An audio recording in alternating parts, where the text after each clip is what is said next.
چند باتیں نبی کریم صلی اللہ علیہ وآلہ وسلم کی اہل بیت کے حوالے سے کروں گا۔ اللہ تعالیٰ سے دعا کرتا ہوں کہ اللہ تعالیٰ مجھے حق اور سچ بیان کرنے کی ہمت اور توفیق عطا فرمائے۔ جس حدیث مبارکہ پر گفتگو چل رہی تھی اسی حدیث مبارکہ کو آگے بڑھانا چاہوں گا کہ نبی کریم صلی اللہ علیہ وآلہ وسلم نے ارشاد فرمایا کہ اپنی اولادوں کو 3 چیزیں سکھاؤ۔ اپنی اولادوں کے دلوں میں 3 چیزوں کی محبت ڈالو۔ ایک ہے قرآن، دوسرا میری محبت اپنی اولاد کے سینے میں ڈالو، تیسرا میری اہل بیت کی محبت، یعنی کہ حضرت علی شیر خدا رضی اللہ تعالی عنہ، سیدہ فاطمہ الزہرا رضی اللہ تعالی عنہ، حضرت امام حسن اور امام حسین رضی اللہ تعالی عنہما، ان کی محبت اپنے سینوں میں ڈالو۔ یہ جو اہل بیت کے حوالے سے 5 پاک ہیں یہ تو مشہور ہیں، ان میں نبی کریم صلی اللہ علیہ وسلم بھی موجود ہیں، حضرت علی، سیدہ فاطمہ الزہرا رضی اللہ تعالی عنہ 3 ہو گئے، حضرت امام حسن اور امام حسین 5 ہو گئے، تو انہی کو 5 تن پاک کہا جاتا ہے، اور یہ نبی کریم صلی اللہ علیہ وسلم کی اہل بیت کہلاتے ہیں۔ لیکن بعض روایات کے مطابق بعض صحابہ بھی نبی کریم صلی اللہ علیہ وسلم کی اہل بیت میں شامل ہیں۔ کیوں؟ نبی کریم صلی اللہ علیہ وسلم نے ان صحابہ کو خود شامل کیا ہے، اور پھر نبی کریم صلی اللہ علیہ وسلم کی ساری ازواج اہل بیت میں شامل ہیں۔ تو ان تمام کی محبت مجھے اور آپ کو چاہیے کہ ہم اپنی اولاد کے سینے میں ڈالیں۔ ایک شخص بالغ ہونے سے لے کر انتقال تک اہل بیت کی محبت کتنی ضروری ہے، اس بات کو سمجھیے گا۔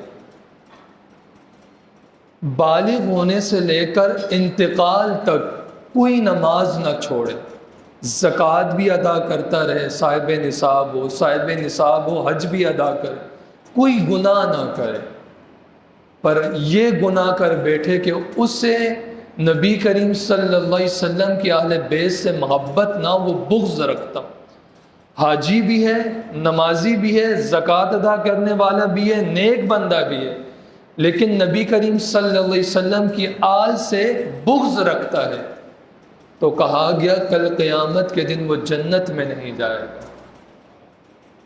حاجی ہونے کے باوجود، نمازی ہونے کے، نیک ہونے کے باوجود کہاں جائے گا؟ جہنم میں۔ کس وجہ سے؟ حسن و حسین سے بغض رکھتا ہے، اور جنت کے دروازے پہ کھڑے ہی ان دونوں شہزادوں نے ہونا ہے، علی شیر خدا نے ہونا ہے۔ ان کی اجازت کے بغیر تو کسی کا باپ بھی جنت میں نہیں جا سکتا، کوئی بھی نہیں جا سکتا۔ تو میاں جنتی نوجوانوں کے سردار سے آپ بغض رکھیں اور نمازی کہلائیں، حاجی کہلائیں، منع کر دیا، پھر ان کی محبت تو اتنی ضروری ہے کہ ہم نماز رب کی پڑھتے ہیں، لیکن نماز کے اندر بھی حضور پہ درود بھیجنے کے بعد نبی کریم صلی اللہ علیہ وسلم کی آل پر بھی درود ہم بھیجتے ہیں۔ اتنا گہرا تعلق ہے کہ نماز میں بھی ہم نبی کریم صلی اللہ علیہ وسلم کی آل کو نہیں بھولتے، اور رب نے بھولنے دیا بھی نہیں ہے، اور ہم بغض کر بیٹھے۔ حضرت جبریل امین تمام فرشتوں کے سردار ہیں، امام فرشتے ہیں، نبی کریم صلی اللہ علیہ وسلم کی بارگاہ میں آئے اور عرض گزار ہوئے، یا رسول اللہ صلی اللہ علیہ وسلم میں نے آسمان کا کونا کونا چھان مارا، اور یا رسول اللہ صلی اللہ علیہ وسلم اس پوری کائنات کا کونا کونا میں نے چھان مارا ہے، حضور آپ جیسا حسین میری آنکھ نے کہیں دیکھا ہی نہیں ہے۔ اللہ اکبر، یا رسول اللہ، یا علی، یا حسین، یا حسین، محبت کا اظہار فرمائیں، یا حسین، یا حسین، یا حسین۔ جبریل امین کیا کہتے ہیں؟ حضور آپ جیسا حسین نہ میں نے آسمان میں دیکھا نہ زمین میں دیکھا، مکھ چند بدر شاشانی ہے، متھے چمک دی لاٹ نورانی ہے، کالی زلف تے اکھ مستانی ہے، مخمور اکھی ہند مت بریاں، دو ابرو کوس مثال دسن، جتھی نوک میاں تے تیر چٹھن، لباں سرخ آنکھاں کے لالے یمن، چٹے دند موتی دیاں ہند لڑیاں۔ حضور آپ جیسا صلی اللہ آپ جیسا حسین میں نے، پھر آگے پتہ ہے کیا ارشاد فرماتے ہیں حضرت جبریل امین کیا عرض کرتے؟ حضور میں نے آپ جیسا حسین کوئی نہیں دیکھا، اس کے بعد پھر میں نے آسمان کا کونا کونا چھان مارا، پھر میں نے زمین کا بھی کونا کونا چھان مارا، پر حضور اللہ کی عزت و جلال کی قسم آپ کی اہل بیت سے افضل گھرانہ میں نے دیکھا ہی کوئی نہیں ہے۔ شاعر نے کہا تھا نا، افضل ہے کل جہاں سے گھرانہ حسین کا، نبیوں کا تاجدار ہے نانا حسین کا۔ اور ان کا بغض نہ کبھی اپنے سینوں میں نہ پالنا، کسی بھی سید زادے کا بغض، سید زادوں سے ہمیشہ محبت رکھنا، ہمیشہ محبت رکھنا۔ اور ان کی محبت انسان کو کہاں تک لے جاتی ہے؟ حضرت امام حسن اور حضرت امام حسین رضی اللہ تعالی عنہما، یہ دونوں شہزادے نا دھوپ میں کھیل رہے تھے، دھوپ میں کھیل رہے تھے۔ تو امہات المؤمنین حضرت عائشہ صدیقہ رضی اللہ تعالی عنہ نے جب دیکھا نا کہ دونوں شہزادے دھوپ میں کھیل رہے ہیں، تو اماں عائشہ جن کا ذکر رب نے جن کی پاکی کے لیے قرآن مجید میں آیات اتار دیں، آیات اتار دیں، وہ پاکیزہ خاتون جب ان دونوں شہزادوں کو دھوپ میں کھیلتا ہوا دیکھا نا، تو اپنا دوپٹہ لیا اور اسے پھاڑا بیچ سے، ایک حصہ امام حسین کو دے دیا اور اپنے دوپٹے کا دوسرا حصہ امام حسن رضی اللہ تعالی عنہما کو دے دیا، اور کہا شہزادو دھوپ لگ رہی ہے، اپنا چہرہ اس دوپٹے سے چھپا لو۔ آئے ہائے، پھر جب حسن و حسین نے اس دوپٹے کو رکھا ہوا، ٹھنڈ نہیں پڑی ہوگی، اماں عائشہ کا جو دوپٹہ تھا نا، ٹھنڈ پڑ گئی ہوگی۔ پھر اماں عائشہ کہنے لگی شہزادو یہاں ٹھہرو۔ اندر گئی نا، کچھ پیسے تھے لائے اور چند پیسے حضرت امام حسن کو دیے اور حضرت امام حسین کو دیے، اور یہ دونوں شہزادے جانے لگے نا، تو راستے میں نبی کریم صلی اللہ علیہ وسلم بھی آ رہے تھے۔ تو نبی کریم صلی اللہ علیہ وسلم جانتے تھے نا، کیونکہ زوجہ تھی آپ کی، تو حضور جانتے تھے کہ دوپٹہ ان کے سروں پر میری عائشہ کا ہے، جانتے تھے۔ تو نبی کریم صلی اللہ علیہ وسلم نے ارشاد فرمایا شہزادو یہ تمہیں دوپٹہ کس نے دیا ہے؟ اللہ، اچھا حضرت عائشہ صدیقہ رضی اللہ تعالی عنہ رشتے میں حسن و حسین کی کیا لگی؟ نانی لگی۔ اللہ آپ کے علم میں اضافہ فرمائے، کیا لگی؟ نانی لگی۔ اب حضرت امام حسن اور امام حسین محبت سے نا امہات المؤمنین حضرت عائشہ صدیقہ رضی اللہ تعالی عنہ کو نانی نہیں کہا کرتے تھے، بلکہ ماں کہہ کے پکارا کرتے تھے۔ تو نبی کریم صلی اللہ علیہ وسلم نے جب پوچھا نا شہزادو یہ دوپٹے کہاں سے آئے ہیں، تو حضرت امام حسن اور امام حسین مسکرا کر عرض گزار ہوئے حضور ہماری ماں عائشہ نے دیے ہیں۔ تو نبی کریم صلی اللہ علیہ وسلم نے ارشاد فرمایا شہزادو اللہ کی عزت و جلال کی قسم عائشہ تمہاری ماں ہے اور قیامت تک آنے والے مسلمانوں کی ماں ہے۔ 3 مرتبہ یہ ارشاد فرمایا۔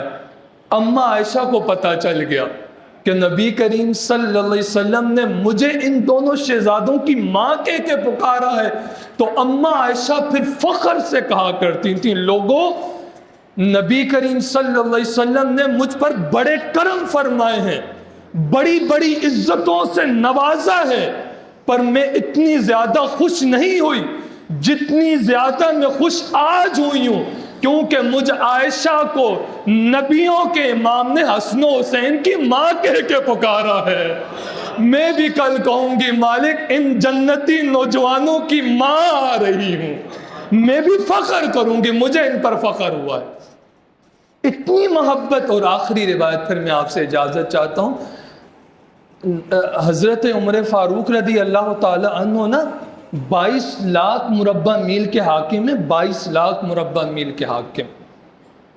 کمرے میں آئے نا تو ان کے بعد دروازہ بند تھا، تو حضرت عمر فاروق رضی اللہ تعالیٰ عنہ کے اپنے صاحبزادے آئے، تو دروازے پہ دستک دی حضرت، اندر سے نا حضرت فاروق اعظم کہنے لگے کون ہے؟ تو بیٹا کہنے لگا بابا جان میں آپ کا بیٹا ہوں، کچھ ضروری بات کرنی ہے۔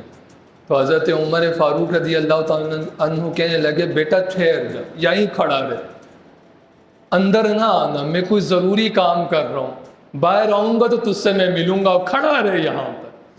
تو شہزادے حضرت عمر فاروق کے کھڑے میں، تھوڑی سی دیر گزری نا شہزادے حسین آ گئے، تو جب حضرت عمر فاروق رضی اللہ تعالیٰ عنہ کے صاحبزادے کو باہر کھڑا ہوا دیکھا نا، تو حضرت عمر فاروق رضی اللہ تعالیٰ عنہ کے صاحبزادے سے پوچھا کہ مجھے ملنا ہے امیر المومنین حضرت عمر فاروق رضی اللہ تعالیٰ عنہ سے، تو میں اندر چلا جاؤں؟ تو حضرت عمر فاروق رضی اللہ تعالیٰ عنہ کہنے لگے شہزادے حسین آپ کی مرضی ہے، میں بھی کسی کام سے آیا تھا لیکن میرے والد نے مجھے منع کر دیا، تبھی تو یہاں کھڑا ہوں۔ تو شہزادے حسین یہ بات سن کے نہ چلے گئے کہ چلیں میں عمر سے بعد میں بات کر لوں گا، ابھی نہیں کرتا۔ تھوڑی دیر بعد جب شہزادے حسین چلے گئے نا، تھوڑی دیر بعد باہر نکلے نا، تو کہا بیٹا اب بتا ضروری بات کیا تھی؟ جو بات کرنی تھی کر دی۔ پھر حضرت عمر فاروق رضی اللہ تعالیٰ عنہ کہنے لگے بیٹا کوئی اور تو مجھ سے ملنے نہیں آیا تھا؟ تو بیٹا کہنے لگا ابا جان شہزادے حسین آئے تھے، دروازے پہ آئے تو میں نے کہا کہ ابا جان ضروری کام کر رہے ہیں، تو جب آئیں گے تو مل لیں گے۔ تو حضرت عمر فاروق رضی اللہ تعالیٰ عنہ جلال میں آ گئے، کہنے لگے شہزادے تیری بات الگ ہے، حسین کی تو الگ ہے نا، تو نے حسین کو اندر بھیجنا تھا، تو نے کیوں نہیں بھیجا؟ ڈانٹا کھڑے کھڑے۔ اور پھر 22 لاکھ مربع میل کا حاکم ہے، 22 لاکھ مربع میل کا حاکم، جن کا حکم ہوا بھی مانے، جن کا حکم دریا بھی مانے، جن کا حکم آگ بھی مانے، جن کا حکم سورج بھی مانے، جن کے ایمان لانے پر فرشتے بھی ایک دوسرے کو مبارکباد دیں، وہ عمر 22 لاکھ مربع میل کا حاکم، ایسے حکمران کہ قیامت تک عمر فاروق جیسا حکمران کوئی نہیں آئے گا۔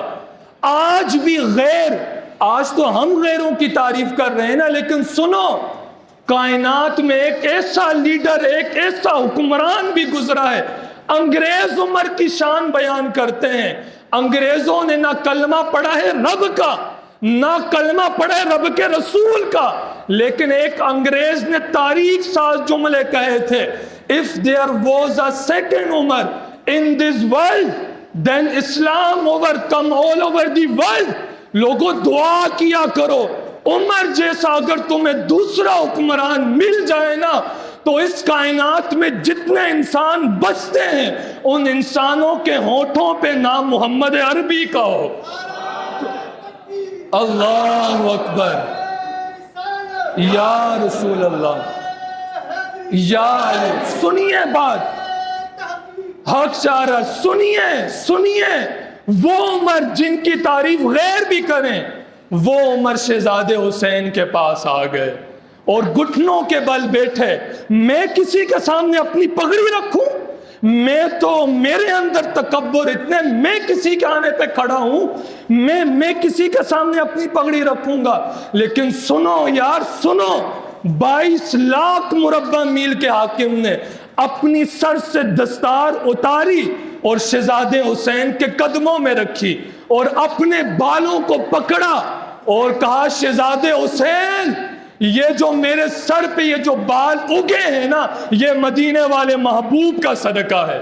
شہزادے حسین جب تک آپ کے نانا کا میں غلام نہیں ہوا تھا تو میں 5 اونٹ لائن میں کھڑا نہیں کر سکتا تھا. میرا باپ مجھے کوڑے مارتا تھا اور کہتا تھا خطاب کا بیٹا ہے تو، خطاب کا اونٹ لائن میں کھڑا نہیں کر سکتا.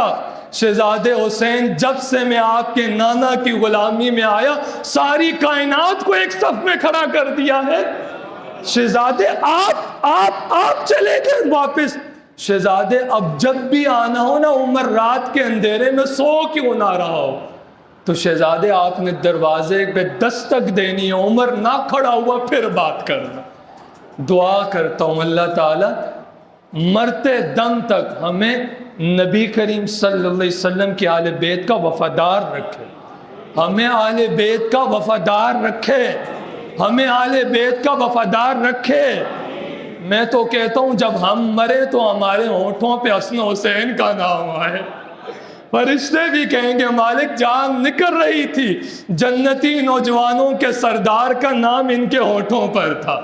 اللہ تعالیٰ سے دعا کرتا ہوں کہ اللہ تعالیٰ مجھے اور آپ کو نیک اعمال کرنے کی توفیق عطا فرمائے.